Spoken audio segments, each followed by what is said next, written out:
Now, how did the new company commander perform? He was very professional, very good. He didn't care if body armor was heavy or not, he wore his. Mm-hmm. And our battalion did not wear it because it was so heavy. Mixed feelings, some people did. If the unit didn't, you couldn't wear it because you couldn't keep up with the units. Right. So it was a kind of a battalion, or at minimum a company. The company had to wear it, and if the company didn't wear it, the FO could not because you couldn't keep up. Mm-hmm. But he came in and we were going slow enough, and he wore his body armor, which would have saved my company commander from the horrible burns. It wouldn't have affected me at all. Mm-hmm. They still got my hip. Yeah, still in the wrong place. Yeah, still wrong place. Okay. But he was good. First got back out of the field after got helicoptered back out, and I'm hunkering down in my hole, and the artillery is just pounding up and down in front of our friendly artillery is pounding up in front of our lines, back and forth, machine gun fire zipping over your head. You know, their machine gun fire over your head. You just sit there and just wait all night. Mm-hmm. And our artillery was in front of our lines. Their mortars were punching into us as we just waited till we began the assault. And then we began the assault. Everything was quiet until they opened up when we were going into the tree line at a range of about 15 feet. Then they opened up and we had people, you know, this close to that curtain, hunkered down. There's the machine gun. Here's our folks, and how do we help them? And I had to adjust artillery fire to suppress that machine gun fire so we could get these guys out. Mm-hmm. And it's very delicate. And so now you had to be getting it very close to your own people at that point. Oh, yeah. Yeah. Okay. And are you still, now at this point, is the artillery, is that it's a different battery from the one you had been with? Oh, yeah. These were 105s, 155s, and 8-inch. Okay. This was just too close to use with the kind of mortars we were with. Right. Okay. But they put us in a position where we were going to go down a tree line, and I got a request to use 4-deuce fire as rolling fire in front of us, and I made a couple questions. What will be the range to target? Are you seated? No, they were going to seat their rounds by putting a round in front of us 100 meters. Mm. No, I would not let them do that. That's just stupid. It should have never been requested. You just don't do that. Put too many people at risk. So we had 105s firing a rolling barrage, and they'd add 50 and we'd advance, and they'd add 50 and we'd advance as we were going in. About halfway into the, see, we had them trapped, like I said, and my battalion was the one that was sweeping forward, squeezing them in this trap. And real nice kid in our battalion who everybody liked. He got hit, sucking chest wound, and the people who did it to him were a tree line on the others. It was battalion headquarters. You know, 40, 50 feet away was his platoon where he was. He got hit, and another 50, 60 meters behind him was a tree line where they shot him. Mm-hmm. And after they shot him, they ran off this way across an open paddy. I adjusted God knows how many artillery rounds on them. There's a round called an improved conventional munition. It's like an artillery round, but it's got bomblets in it. Mm-hmm. So standard artillery round, a 105 round, has, I think, 25, 26 of these bomblets in it. So if you fire battery 1, there'd be six artillery rounds. Each artillery round has, let's say, 25 bomblets in it. You'd be putting something like 150 hand grenades on these people. And I fired 200 and some odd rounds on them. And we know we got 11 of them. At that stage of the game, you're so tired, so pissed. You hurt so much. You'd seen so many people killed and wounded. If I could have put another 600 on them, I would have. As you're out there and you're doing all of this, do you have any sense of how the larger campaign is going, or are we winning at this point? Or Winning what? Or were you winning at this point as far as you could tell? Or could Who's winning? Yeah. I mean, you mean the U.S.? Yeah. I mean, did you have any sense of that? No. Were we winning against those guys? Yeah. That's all we knew. Mm-hmm. We took them out, or they were taking us out. In terms of a big picture, how the war was going, don't know. Okay. Now, how much longer did you stay with that battalion after that? So I was the forward observer until we finished Meade River. Went back to my battery after Meade River. And then I was told I was reassigned to 1st Recon Battalion. My request to infantry came through, and so I went to the Recon Battalion. And I got assigned to I picked a platoon, a recon platoon. And a recon platoon, well, two types of things happen. The idea was to find them. So we'd send a patrol out, maybe 6 people, maybe 8. Platoon leader, or rather a patrol leader who could be the lieutenant, platoon commander could be a senior sergeant, patrol leader, radio man, somebody skilled either on the job training, had training as a medic, or we had a formal corpsman, rifleman, radio man, that was it. These small patrols go out there, and we'd be on what are called humpers. Helicopter would fly in, drop you down, and you'd hump someplace for 4 clicks over the course of a couple of days. And it was drawn on a map. You go from here to here to here to here, and then you'd be extracted there. And that's what we would do. And in the process, hopefully, we would find somebody. And if we did, we were supposed to adjust artillery fire on them, call in air support or something. So my first patrol, first humper, we were climbing up a very steep hillside, and a rock came down and hit our corpsman in the shoulder. Definitely dislocated his shoulder. We had to medevac him out off a mountainside. So the rotors are going like this, very close to people at the top of the mountain. I mean, literally, you couldn't stand up or you're dead. I was up here, I'm hunkering down. This thing just took him out. We continued the patrol. We were finished with the patrol, didn't see anything. And during the Second World War, my uncle had been urinating, or no, my uncle had been on a patrol. He was with the 101st. Germans came, so he's hunkered down in the bushes with his men on a patrol. German officer comes out and pees all over him. Okay, we're in a harbor site. We're going to get patrol taken out the next night. I'm standing against a tree. I'm urinating. Bing! I get hit. My second heart. So you have to be very careful, my family, when you urinate. And so the bullet just grazed my shirt. Didn't hurt me, but imagine the shirt ripped from here to here. And I kind of looked, and my chest was still there, and we immediately jumped into action, just the way we're supposed to.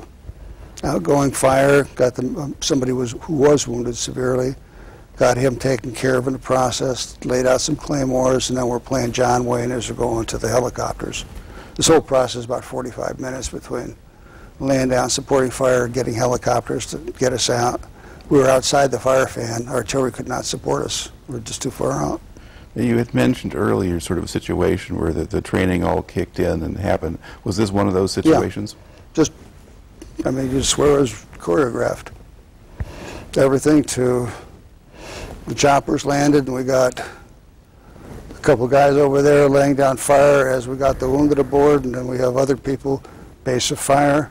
These people moved, then they established a base of fire, then we pulled back, leapfrogging back, laying that base of fire. That was one of those instances. Okay. About how many patrols do you think you went on?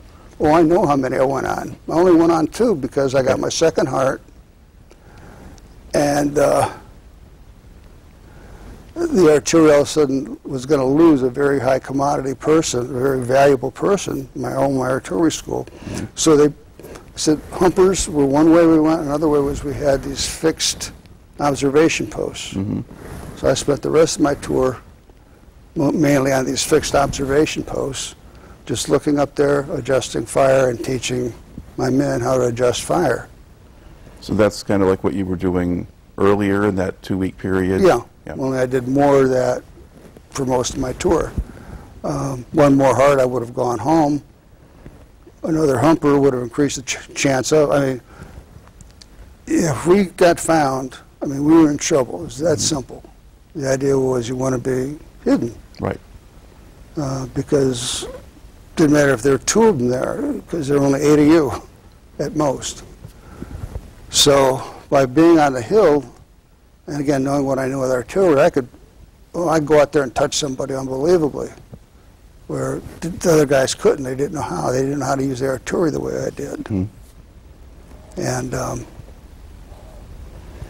And then when it was relatively early still in my tour, I suggested, why don't we send some guys down here? And I meant me. You know, go down here and we'll pull a prisoner snatch down there. Nobody paid any attention to it until, you know, I've got 2 weeks left in the country. And I said, hey, I need a volunteer for a prisoner snatch. Eating my dinner first, you know, you don't want me. It turned out that somebody else who had more time and so forth got that task, and they found a whole lot of the bad guys, and they brought in all kinds of improved conventional ammunition on a couple hundred of them.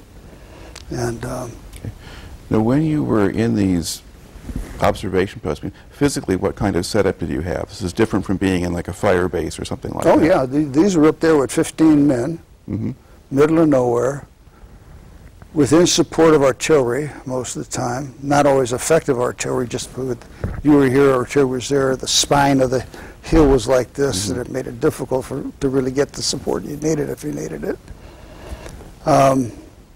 Just foxholes, some wire. In our case, I was surprised the engineers put a little bunker right in the middle of this thing, but that was unique. Other bunkers and these things were just little man-made whatevers, and you hope you didn't get hit. And if you got hit, it would be difficult to get to us because we're on spines of hills and whatnot. This last spine, the last humper, the last hill I was on, was a low hill with a low spine. It was a very dangerous position right in the middle of a real bad area. So we were concerned about that. We'd send 20 people up there. And maybe that's why we got that engineered bunker, which wouldn't have helped us in RPG to take it out like that. Would not be a safe place to be in a firefight. And did you actually get hit at any of these places? Yeah, yeah. The place I was up for about 2 weeks, okay, that I was not on it when it happened. One of my men was up there as a forward observer, and they got hit and lost a man. Place I was at the previous year, just the next ridge over, they'd gotten hit, and it was unbelievable. They killed something like 400 odd VC attacking them and lived. About half the squad lived. And that was just the next ridge line over. The ridge line I was on, sporadic fire, that type of thing, but never assaulted. Okay. Now, were the enemy in the area? Do you think they were mostly VC, or did you have North Vietnamese operating there? Both. We had NVA and VC. Okay. All right. Now, how long did you spend then with the recon? Till the end of my tour. Okay. So about how many months total? So that was about December, January, February, March, April. Is that right? December, January, February, March, April, 5 months. Okay. Now, did the pace of things change at all? Did you get more or less action over the course of that time, or was the things pretty much the same the whole time? Yeah, we were pretty busy in recon the whole time. Didn't slow down any. 69 was a bad year up in I Corps. Probably because of TET, but the casualty rates in I Corps during 69 were, or 68, pardon me, were as severe as any of the fighting that occurred in World War I. You know, they're just horrendous casualty rates. The company would go into the field theoretically with maybe 210 men, plus a forward observer, plus a couple engineers. So you might be talking 210, 220 men. we go out into the field with 125 men. Mm-hmm. And we consider ourselves, quote, fat. Right. That was a big unit. And so we were always under strength. Okay. Now, did you ever get an R&R while you were in Vietnam? Oh, yeah, I did. I got assigned to recon. I was going to go on my first humper. For some reason, the helicopters never showed up. I made the mistake of asking the corpsman to change that bandage. He looked at it, down to the doctor at Battalion Med, who wanted to pull me out of the field. Bandage from here to here, literally. And then I didn't go out in the next humper because of that. And then I went to Hawaii to meet my wife. Mm-hmm. And that was wonderful. 3 showers a day. My back was just this massive pus, and I mean, it was really bad. And what was her reaction to that? Your wife's reaction was you're hurt and all of this kind of stuff. Of course, she was concerned and worried, and periodically she'd get this. She got a letter, and then oh, they came in there naping, and I'm naping the hill and whatnot. And didn't make sense. And then the next day she got the first letter where I've been hit. Mm-hmm. That type of thing. And obviously, it bothered her very much. Mm-hmm. And what was it like having to go back to Vietnam after a week? Oh, that was. We checked out of our hotel Christmas Eve night, or Christmas Eve. Mm-hmm. And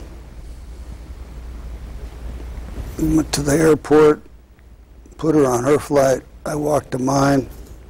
Flight took off about 20 minutes later, and somewhere we flew over the international date line, and I ended up in Vietnam on the 26th. Mm-hmm. So I left Hawaii on the 24th, arrived in Vietnam on the 26th, and slept through the 25th. Right. So no Christmas that year? No Christmas that year. And then the question was, when do you want to go out? And I said, as soon as possible, so I went out the next day. Mm-hmm. All right. Because if you don't want to stay in, although the longer you stay in, you don't want to go back out. Right. Okay. When we were talking earlier, you'd mentioned there were sort of 2 different occasions where you didn't call fire or you refused to call fire. Did we cover both of those or just No. the first one? When I was on the hill in Recon, we were in the middle of what's called a free fire zone. So anything in there was supposed to be NVA or VC, and you could kill it. Which is, you saw people on there farming and children, but they were free fire zone. And I owned a square kilometer, which I was the middle of. That was mine. Okay, that's important. My turf. And these Vietnamese villagers came up, and they got rags around their stumps where there's been traumatic amputation, and they're all busted up and whatnot. And we're trying to call in medevacs to get them to a hospital Vietnamese hospital near Da Nang. Mm-hmm. And that's approved. But it's, the typical, how long till the helicopters get here. So we knew the helicopters were approved, they were coming, but we didn't know when. And then an air observer came overhead, some major air observer, and he sees, quote, gooks in the open. And he wants to fire on them or adjust, either with the rockets he has or adjust artillery. And I said he couldn't. These were civilians. This was my AO, area of operations. And we're on the radio. Division is listening to it. And we're in a pissing contest, swearing at each other. What the fuck? You're a lieutenant. This is my AO. Fuck you, sir. I'm serious. We're cursing each other to the point where I told him that if he fired, I'd order my men to fire on him. Dead silence. My career was over. We got those injured people out. He flew away cursing me. I went to battalion expecting to be put in a brig. Mm-hmm. Not a word was said. And I was sent to Fort Sill, and the only people sent to Fort Sill or inter-service school were your fast trackers. So somebody liked what I did. Mm-hmm. But it was scary. And the senior officer, I wouldn't let him fire. It would have been murder. Now, was he Air Force or Marines? I honestly don't know. Okay. It was a plane. Yeah. If it was Air Force, maybe they didn't care as much. Yeah, I don't know. No. But regardless, somebody, because someone's listening and understands the situation, recognizes, has the right information, decides that you make the right call, which is kind of reassuring. They were doing it right. Now, are there other things that kind of stand out in your memory about that year in Vietnam that we haven't brought into the story yet?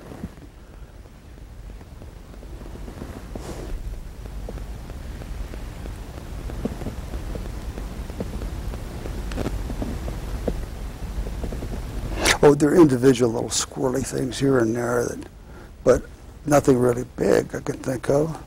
Like, I was on an operation in an area that was flooded by islands, or by rivers, and we call it Ganoi Island. And so we're sitting in this hooch that had two sides, and I could see in the corner of the hooch, you know, where the snake came out and where it went in, and it seemed to be going from this hole to that hole for about 20 minutes. Probably took 2 minutes, but I swear it seemed like it took 20 minutes. And I'm going, holy jeez, what do I need this for? And that same operation I was so tired on, I remember flies landing. We drank coffee. I drank coffee there. Middle of a firefight, Gunny and I were behind a rock. I'm making coffee, and we're passing it to the troops who are firing. You know, it was cold. And so anyhow, I remember down at the patties once, and so hot and tired, and drinking coffee, and flies are landing in my coffee, and after a while, I didn't even take them out. It didn't care anymore. I mean, it didn't make any difference. Okay. You slept on the ground. That rubber mattress lasted 2 days, and you lived. All right. When you're out in the field, and this could be any stage along the way, what did you do at night? I mean, if you're not on a base. Depends. Most of the time I'd cut a slit trench, or a trench maybe a foot deep, and long enough to lay in, so I was below ground level. So if something landed, it wouldn't get me. It wasn't a true fighting hole, right? But we weren't expecting it, you know. And my operator, my radio operator, would be close by, and depending on where he was, we might have one poncho over both of us to provide some cover from rain. I always laid my gear down in a certain way, so I knew if I did this, what I was grabbing, I knew exactly where it was. My rifle was always pointed a certain way, and so forth. And you'd sleep, and you'd be tired. And in one operation, again, fatigue is just unbelievable, Jim. You just, you know, you'd march and march and march, and you go out on patrol, and march and march and march. We got hit one night, and I slept through it. I remember, you know, you gonna eat already? No. Went right back to bed. And they didn't need me, eh?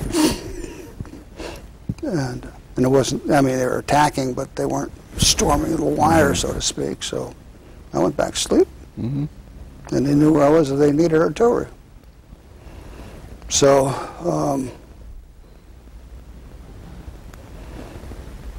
just some little things like that. All right. Now, as you were, the Marines, initially they had a policy you'd be in country for 13 months. Is that what applied to you while you were there? It wasn't in country, it was outside of Congress. Yeah, that's right, overseas. Overseas, because I was on Okinawa for a couple of days. And Canal Zone would count if you were there or something like that. But okay. So as you're getting short, does that change at all how you behave or how you're thinking? You get into that last month or the last couple of weeks? Well, by that time I was no longer a platoon commander. I was company executive officer. My duties were in the company area, back in the rear. So you're in the rear already. Yeah. Okay. And see, recon was difficult. You're in the boonies in the worst of it, or you're very nice area, sleeping in cots, you know. It was much more like an army situation. Very untypical Marine. I'm serious. And, so where was your base then? Your base was outside of Da Nang, very close to division headquarters. And if people wanted to, they could walk down to the PX and so forth.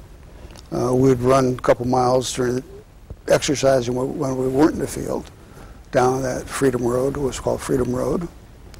But I was in the battalion, in battalion at that time, in company area, which was within the battalion area. I wasn't in the field anymore. And that's when they said, remember I said, we wanted some people to go down the hill and they didn't want me, and then they did want somebody, but by then I was company commander or company executive officer, and I didn't want to go down the hill. Right. I did go in the field after that again, but... Now, in that area, would you go into the town of Da Nang at all, or get into areas with civilians, or no. You're still staying on the base? No. Right. Only time I left the base, and my men left the base, was we went for on some Sunday we were going to fry steaks and whatnot at the beach. So we went with a couple rifles, a couple pistols, no big deal, went to the beach. As we're on the beach getting the grills going, VC or NVA got into the ammo storage at Naval Supply Activity and blew up a huge ammo dump. And now you had, you know, this horrendous mushroom cloud, people screaming and terrified, the townspeople terrified, and you're in the Jeep with a 45 caliber pistol completely surrounded by the indigenous personnel, any one of which could have been armed, and, you know, hoping you get back to our base safely. That was a scary time. That was probably one of the scarier times I was there. Okay. Now, what did if you're driving through the town, I mean, what did it look like? Just shacks on both sides of the road.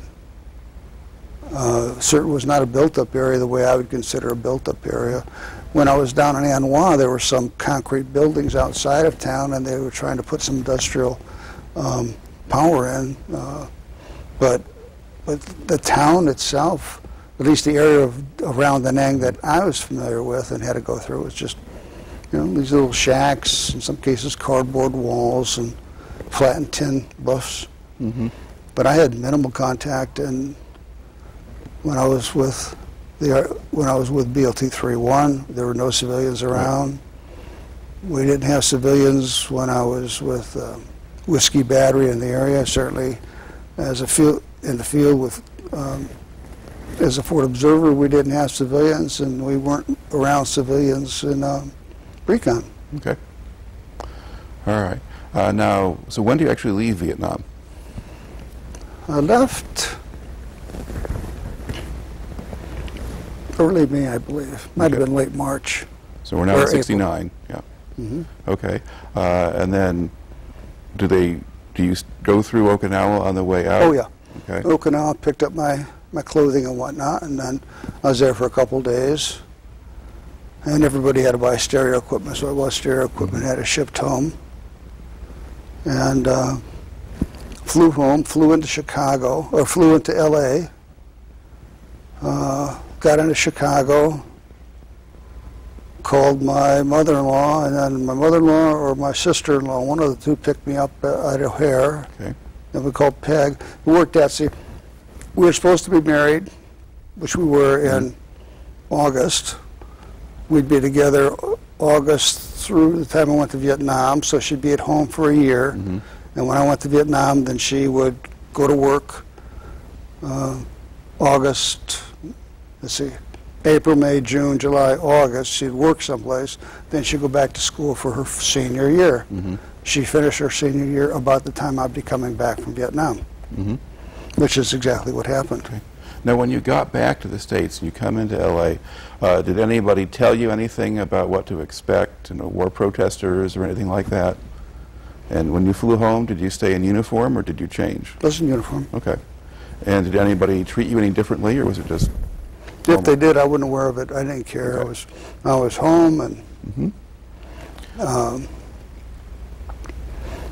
I meant it truly as a gesture of niceness, and I wasn't hitting on her. There was a young lady sitting next to me and offered to buy her a drink, and she looked at me like I was a piece of crap. I'm serious. Okay, you know, and but now that was it. okay. And now that you're back, how much time do you have left on your enlistment? I had approximately 3 more years to serve. Okay. And so I took some leave and I stayed with Peg at the University of Illinois. I don't even know where we lived for that short period of time. Probably a hotel or something for a week. And then she had, graduation, and she flew down to join me. In the meantime, I was at Fort Sill, living in bachelor officer quarters.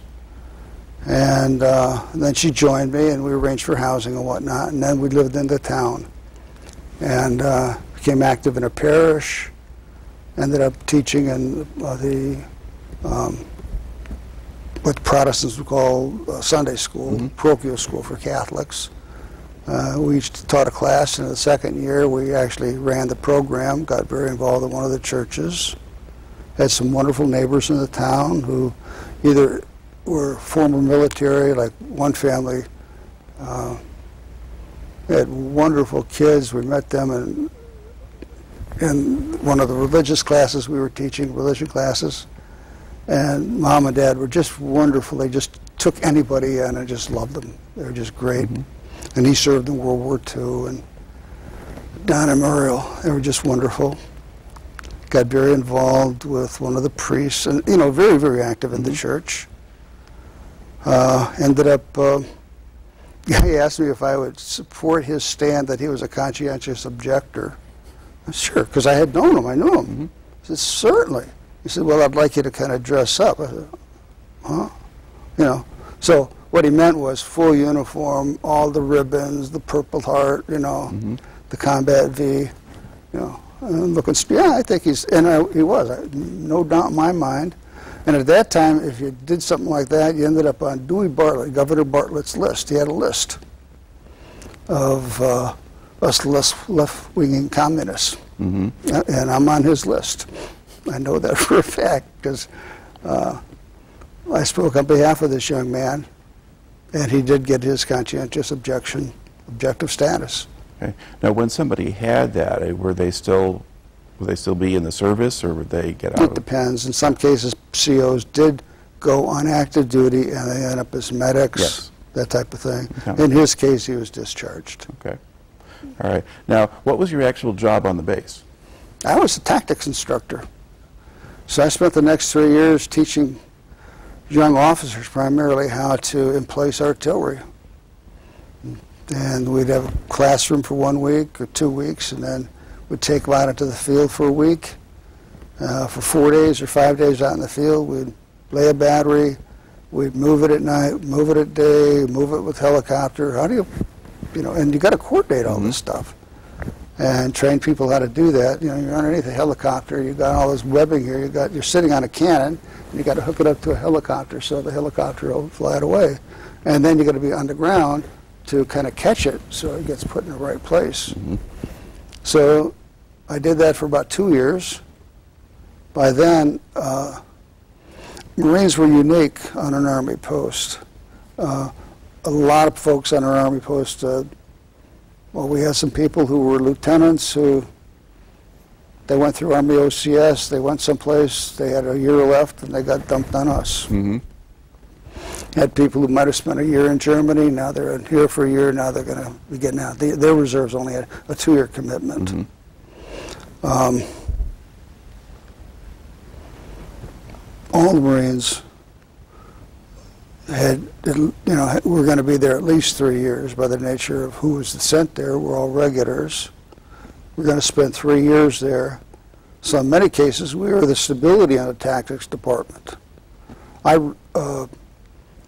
rewrote Army doctrine on how to defend an artillery battery, and it got approved all the way up through chain of command to the Pentagon, came down, and I was the technical advisor on an Army training film. Okay. What were you recommending that was different from what the practice had been? They were teaching some squirrely practice of, you do 3 things. And you don't have to worry, I don't know what it was. You have a reaction force, and you did something else. I don't even remember.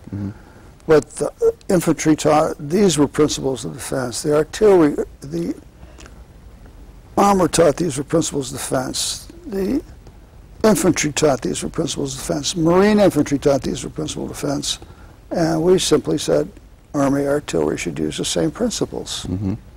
They're basic, they're taught everybody else, common language this way, and they were all useful concepts. And we made a training film that showed each of these. All right. Now let's see, you had, the first 2 years you were teaching tactics. The third year was?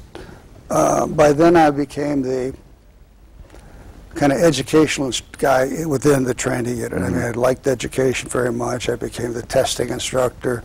I was planning on going back to graduate school. I took correspondence courses on how to develop test items, for example. So I wrote test items. I would do statistical analysis of the items. This is good, this is bad, and so forth. Students hated me because test items got hard. And they're meant to differentiate. And I became the technical advisor on this film, and that was a year-long project. So the testing, we had to relocate a field project that, God, I don't know how many man-hours, and you know, a demonstration of how to use an artillery, 2 units, an artillery battery and another battery coming together, and set up a set their battery position up and fire off in support of somebody. And we had to move from location A to location B, and I was the one to find location B, so I found it. You know, free range. I went range with my little Opel car. Right. So here's where it'll be, and line up. You know, had to take care of the communication, coordinate with the support battalion that was in there. Just completely, that was mine. A lot of coordinating. So as a lieutenant, second lieutenant, and young captain, I had responsibilities that typically majors would have. And when the Army found out I was resigning my commission and I was going back to school, they offered me a branch transfer. Go into the Army, buy the uniforms, and here's what you can expect. Fort Sill, duty assignment. Fort Sill, duty assignment. Fort Sill, duty assignment. Which is, you know, a very typical kind of thing, the way the Army would handle it. Okay. And did you give that any thought, or had you decided what you were going to do already? I was going to grad school. Okay. I went back to Illinois. All right. And what did you do in grad school? I studied educational psychology, human learning. It's psychology, except that particular department was located in the College of Education rather than the Liberal Arts and Sciences. But the faculty were joint faculty in both. So I took a master's degree basically in human learning. And then I worked, and eventually I got a master's in social work, where I'm a therapist, so I've done research, I've taught psychology, and I've done therapy. All right. And then once you finished that program, where did you go, or what? Here. Okay. Yeah. So you ended up here in town as an education director in a healthcare facility, and then had a number of jobs that basically that education component will tend to fall into somewhere in personnel. So I learned a lot about personnel, and I worked in selection, assessment, training, development, wage compensation, safety. And I worked in just about every aspect of personnel in different firms here in town. To look back at the time that you spent in the military, how do you think that affected you, or what did you take out of that other than a bum hip? A lot of guilt, a lot of PTSD.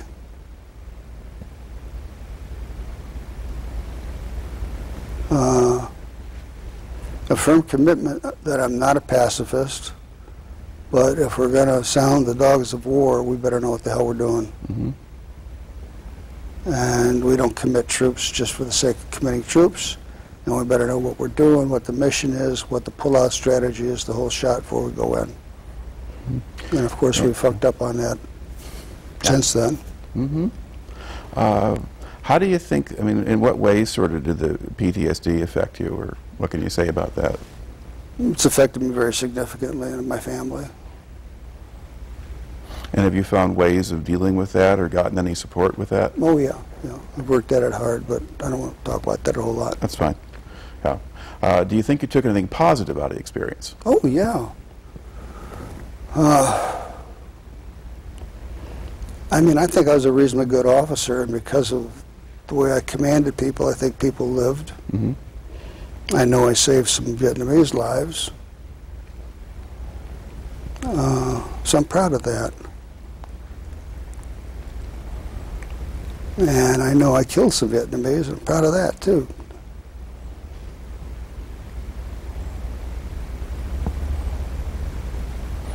Did the experience in the service help you later? I mean, were there things that you could apply in your jobs, or did you any personal skills or things like that, or?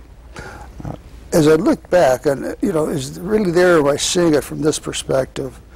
But when I was in the service, I did a lot of teaching. I mean, I remember I couldn't understand how you angle these guns, and it just made no sense when I was going through training and being trained on how to use them. Really just.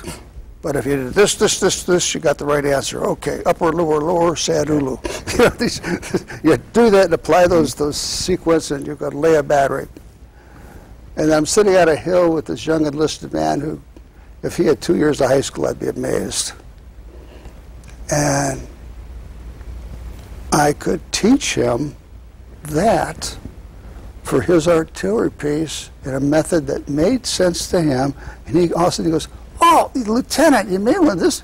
He just grasped it and had an ability to try and make things come alive. And a lot of my duties, stateside, of course, were as tactics instructor. Right. And when I was getting my graduate degree at Illinois, I did a lot of, I was a teaching assistant. I got involved in medical education.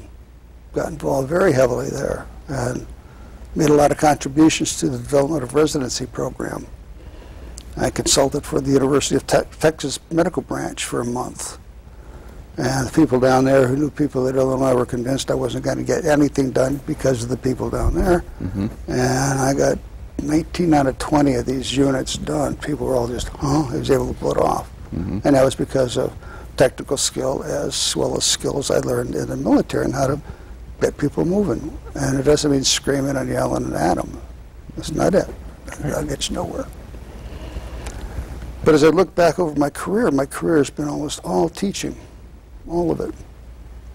And my wife's a psychotherapist. And I kind of thought the last 10 years of my career would be psychotherapy. So I went back to school, got my degree as a clinical social worker, and I was happier to, you know, pig in mud for about 3 years as a therapist until I got sick. And now I'd love to be able to get a job as a therapist for 4, 5, 6 hours a week if I could find a place like that. But I still love it. I love teaching and I love doing therapy. I had thought I would work with people with PTSD at one time. It's still a very, very tender spot, and I probably won't because it just activates my own PTSD. Right. And I was having nightmares for 15 years after I came back, and a lot of symptoms worse than that. All right. Well, you've done a very good job laying out your story for us today, so I just like Hope it was helpful. Is there anything else specific in general you want to know? I'm on a roll now. Yeah, no, that's all I got right now. So thank you for taking the time to come in today. Thank you, sir. All right. Very good. All right.